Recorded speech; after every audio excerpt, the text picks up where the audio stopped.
We are, the Purdue game obviously was one that we did not play as well as we can, and you got to credit that to a tremendous Purdue team.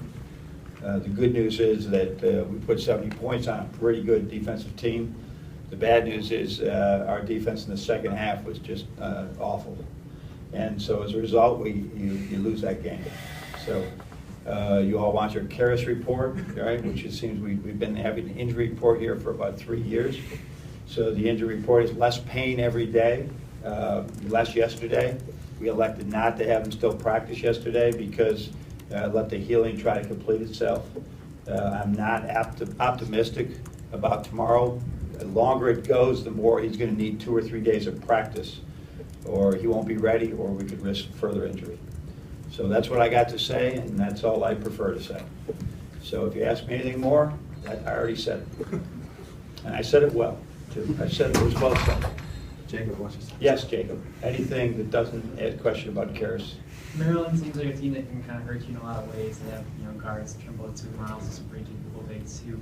What's kind of the biggest thing you're focusing on going to with such a well-rounded team? Well, Trimble is, if you watched them, when Wisconsin hit the 3, right, to tie the game the other day, and it was like he just comes down the court and there was no panic at all. It reminded me of a guy we had as well. He just, okay, well, I guess I just got to win it now, and he did it. So he obviously, like Trey Burke, is a tremendous player, but he's also got, like Trey Burke, he's got a lot of pieces around him that they continue to do well with the transfer route and the fifth-year guy again, or the whatever Suleiman is.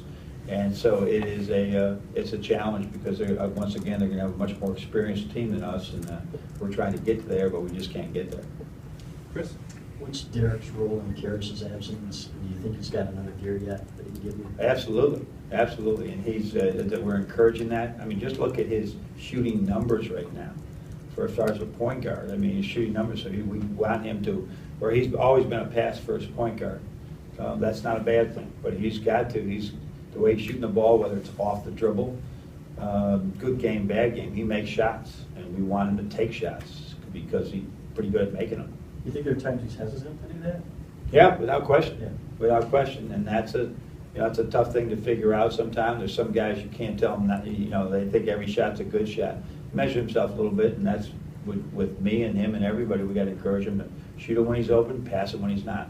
And then real quick, what makes him such a great rebounder for his size? That's tough to figure out. He got one yesterday, Chris, in practice, and I just said, sometimes you have these players and you look at weaknesses they may have, blind spots they may have, and then I look at that and I said, I probably never have another point guard that rebounds and elevates like he does. And you never saw him dunk in a game, and you may never see that.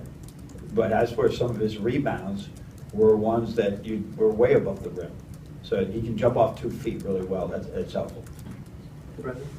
I guess just when it comes to kind of trying to figure out how to replace Caris, on a game-by-game basis, I guess just how much more difficult is it when it's, you want to replace the scoring, you also want to replace the assist, you also, and there's no one steals, body, everything. So I guess how do you play off of that minute-wise? What we're trying to do, and this is the good news, is that we have some options that we can use that maybe we wouldn't have used, and now we got to just put those in games and say, okay, here's your opportunity, right? Muhammad seized a great opportunity to play major minutes the other day.